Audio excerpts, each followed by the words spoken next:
Bonjour aux auditeurs de Radio Théolis, c'est Vincent Lequen qui vous parle. Je vous propose aujourd'hui la 31e édition de notre émission Le Monde tel qu'il est. Pour rappel, chaque semaine nous adressons une thématique généralement de l'actualité avec des impacts sur la géopolitique.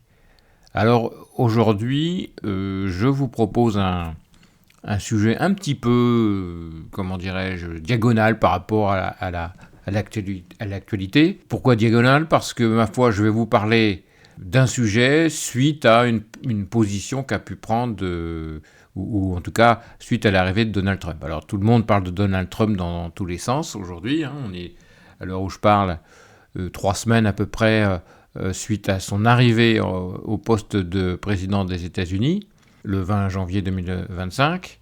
Et tout le monde aura remarqué que depuis ce jour, ma foi, comme annoncé d'ailleurs, on ne peut pas parler de surprise en la matière, ma foi, Donald Trump agit dans tous les sens. Il multiplie les ordonnances dans le fonctionnement de la présidence américaine, ce qui signifie qu'il multiplie son avis sur beaucoup de sujets. Il essaye de modifier déjà beaucoup de choses dans tous les sens. Beaucoup, sans vouloir le contrarier, beaucoup d'annonces, pas encore beaucoup d'actions, beaucoup de ce qu'il entrevoit de faire n'est pas forcément facile à faire, aussi facile qu'il veut le dire, évidemment, et donc c'est encore un petit peu tôt pour juger du résultat réel de son activité, bien sûr, à 3 semaines du démarrage, mais voilà, il y a déjà eu beaucoup de choses et pas mal de propositions controversées donc de Donald Trump depuis son arrivée. Alors donc aujourd'hui, je voulais vous parler d'un sujet qui concerne l'Afrique du Sud en la matière, puisque suite aux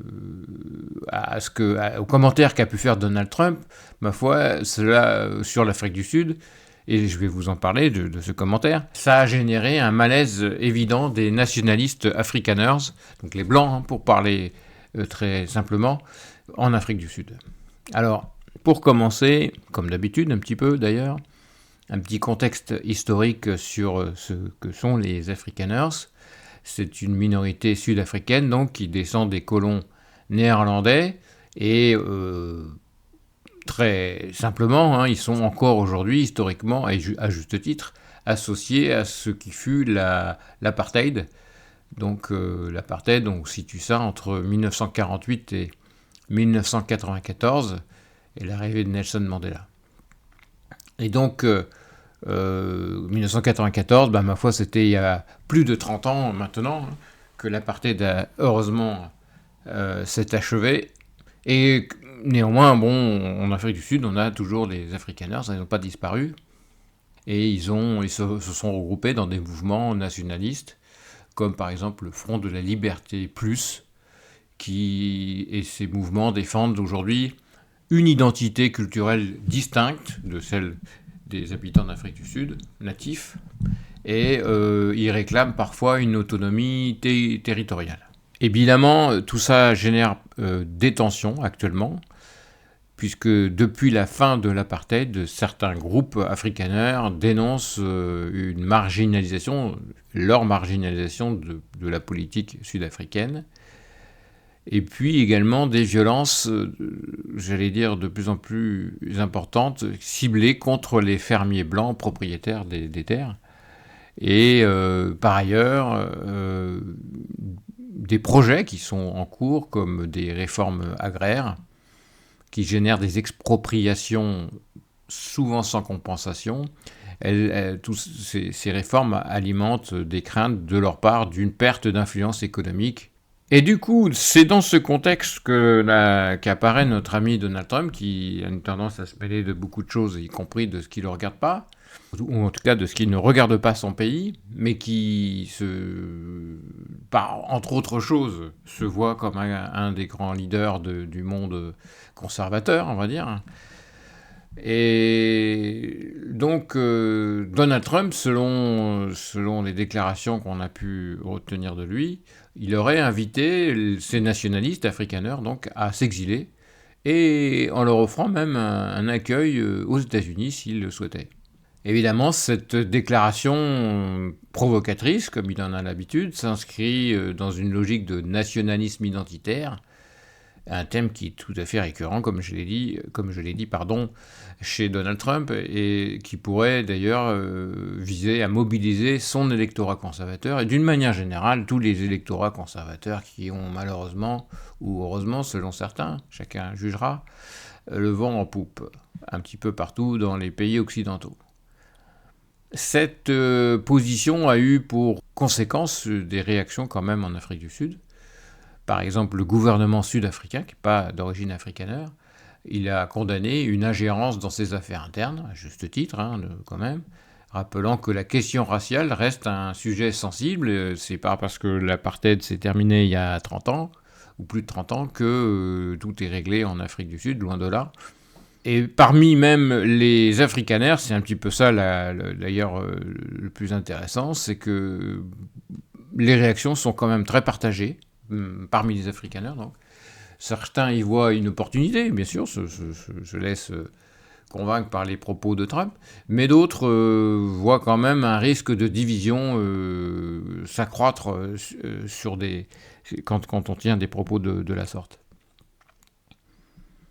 Bref, tout ça, ça illustre les tensions post-apartheid sur cette période, donc, et la difficulté encore aujourd'hui à concilier la réconciliation nationale, les réconciliations nationales et les revendications des minorités, telles que c'est le cas donc des afrikaners.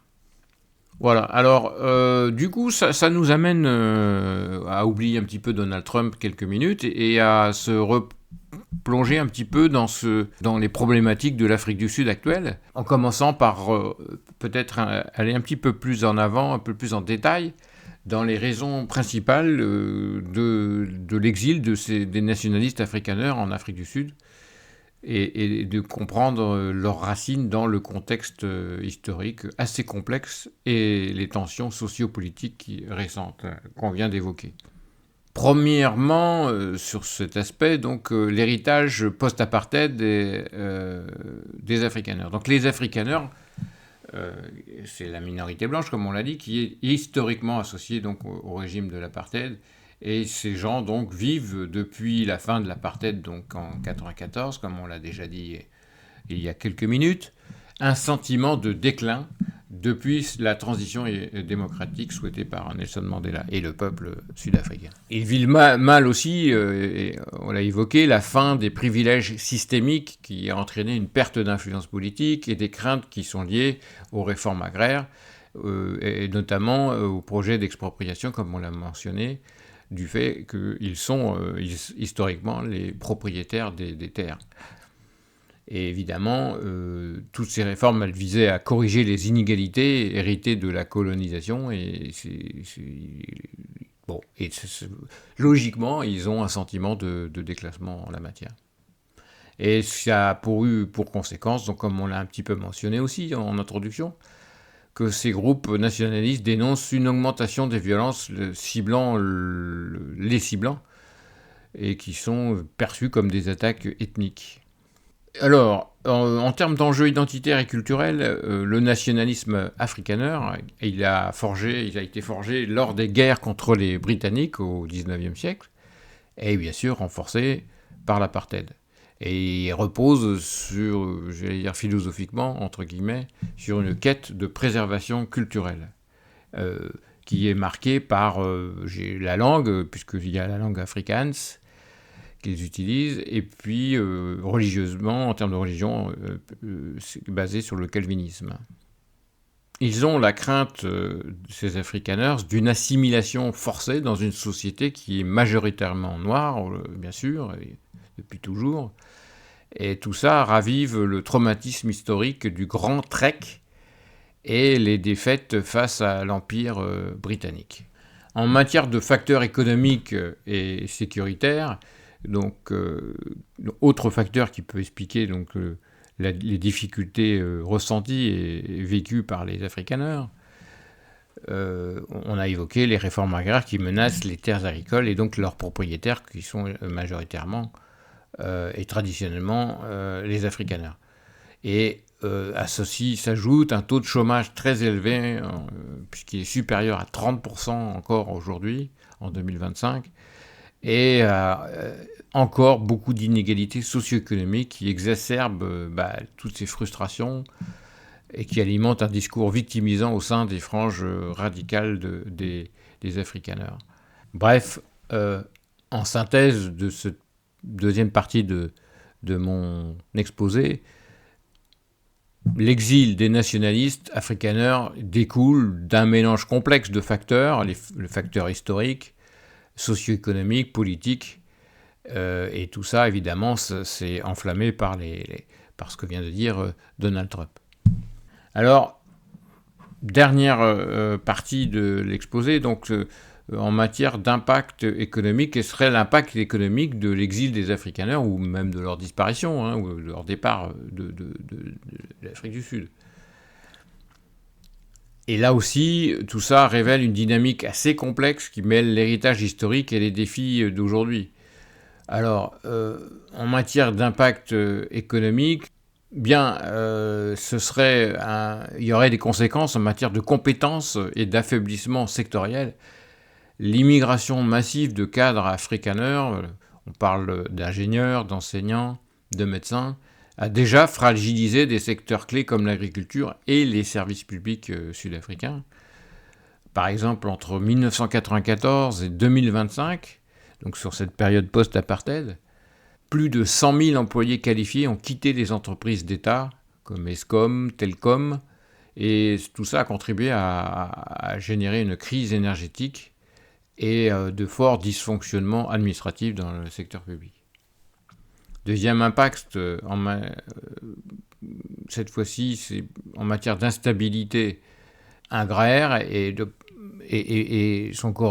pas son corollaire, mais ses conséquences en termes de perte de productivité, puisque les fermiers afrikaners, majoritairement afrikaners, et qui sont détenteurs de 70% des terres agricoles commerciales dans les années 2000, juste après l'apartheid, ils ont progressivement vendu ou abandonné leurs exploitations face aux violences rurales et aux réformes foncières, qui étaient bien sûr légitimes, suite aux confiscations pendant la période d'apartheid. Et donc cette désertification partielle explique en partie l'augmentation des importations alimentaires, puisqu'on a une augmentation de plus 40% depuis 2010 des importations alimentaires, parce qu'on ne produit plus assez de biens agricoles en Afrique du Sud. Et ça démontre bien donc les conséquences de l'exil. Et puis, il y a aussi, en matière économique, une conséquence qui est la fuite des capitaux et l'appauvrissement des régions.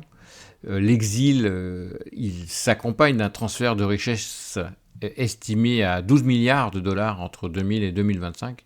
Et cela affecte évidemment particulièrement les provinces historiquement afrikaners, comme le Nord-Ouest par exemple. Et même des villes comme Pretoria ont vu leur tissu économique local se contracter avec 15% de PME africaines en moins depuis 2010, sur les 15 dernières années.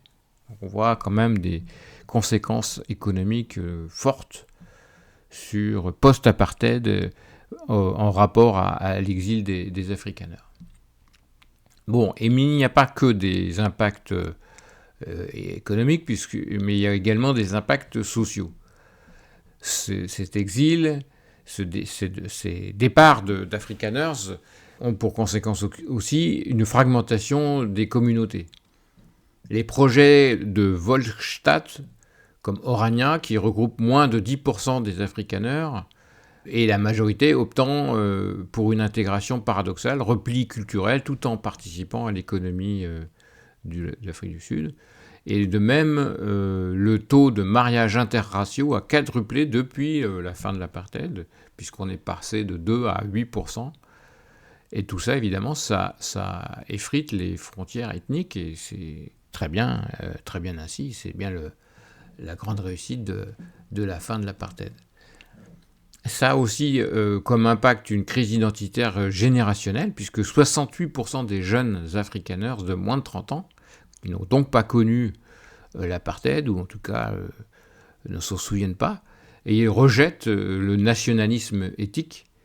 Ils oscillent entre une africanité revendiquée, à 35%, et un cosmopolitisme déraciné.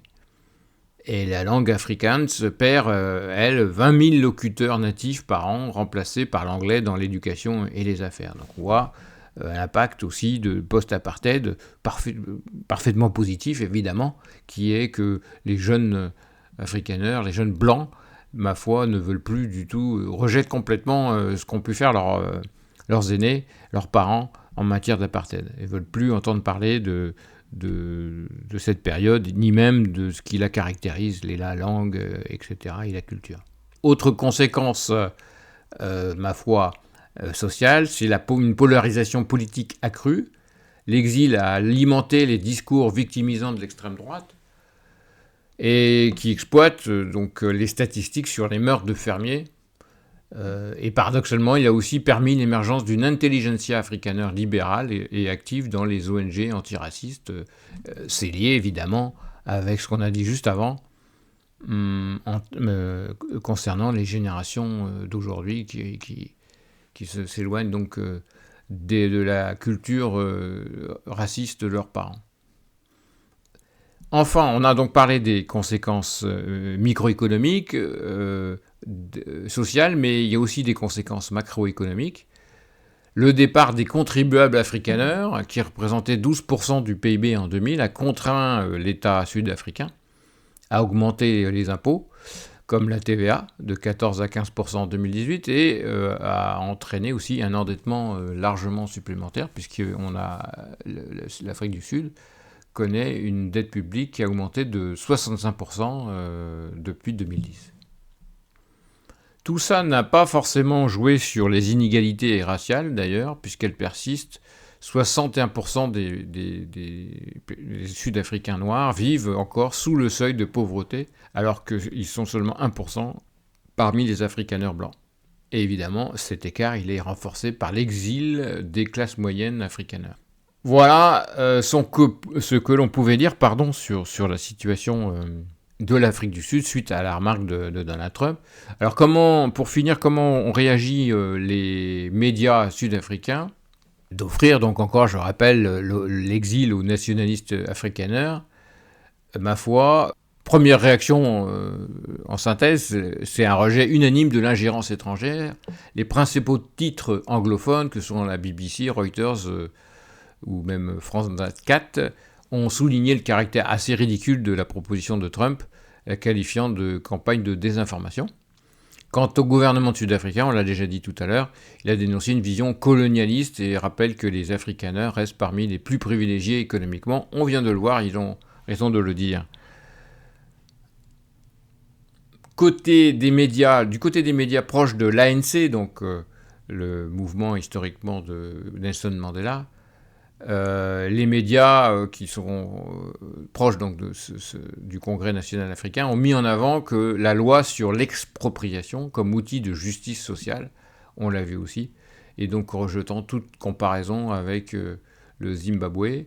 Les médias News 24 et Daily Maverick ont critiqué Trump en parlant d'un opportunisme électoral, et ils ont souligné que l'aide américaine à l'Afrique du Sud est très limitée. Elle se limite au programme PEPFAR contre le sida uniquement, et que donc on n'a pas besoin forcément d'avoir des leçons à recevoir des Américains dès lors qu'ils n'aident que très peu l'Afrique du Sud.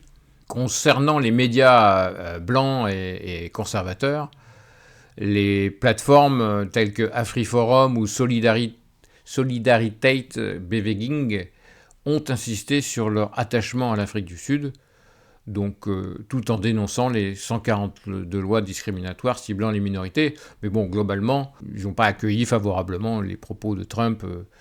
D'autres médias comme Die Burger et Rapport ont publié des éditoriaux qui appellent à des solutions locales plutôt qu'à l'exil, tout en rappelant leurs revendications en matière de réforme agraire. Donc, par ailleurs, celui-ci a aussi entraîné médiatiquement la couverture des tensions politiques internes. La chaîne INCA a rapporté la plainte pour trahison déposée par le parti MK, ex-Zuma, contre Freeforum.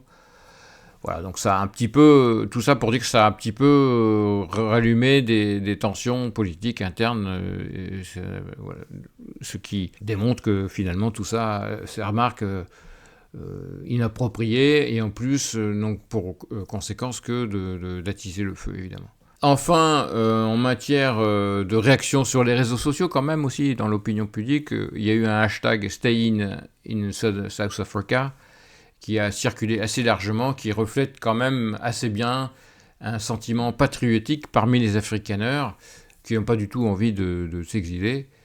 Et même, on a constaté beaucoup de mèmes moqueurs concernant Trump et qui ont largement dominé les messages sur les réseaux sociaux. Et il faut évidemment parler d'Elon Musk, le clown associé à Trump, puisque lui-même, donc on rappelle qu'il est sud-africain de naissance, ce qui l'empêche au passage d'être un jour le président des États-Unis. Lui-même, il a attisé le débat en qualifiant les lois sud-africaines de racistes, anti-blancs, sous-entendu, déclenchant des contre-arguments médiatiques sur le passé colonial. Voilà, une vision assez complète de ce sujet, donc de l'Afrique du Sud, à la suite des propos de Trump. On pourrait faire beaucoup d'émissions sur les propos de Trump et leurs conséquences géopolitiques. C'est ce qu'on fera d'ailleurs dans le futur. Aujourd'hui, je voulais me contenter d'un sujet un petit peu passé inaperçu, en France en tout cas, puisque ça ne concerne pas les Français. Il y a beaucoup d'autres sujets qui sont plus importants vis-à-vis de Trump et de l'Europe. Mais voilà. Donc j'espère avoir été complet encore une fois sur ce sujet. Et j'espère vous retrouver pour une prochaine émission du Monde tel qu'il est, puisque nous revenons chaque semaine auprès de vous. Je vous souhaite une excellente soirée et vous dis à très bientôt. Au revoir.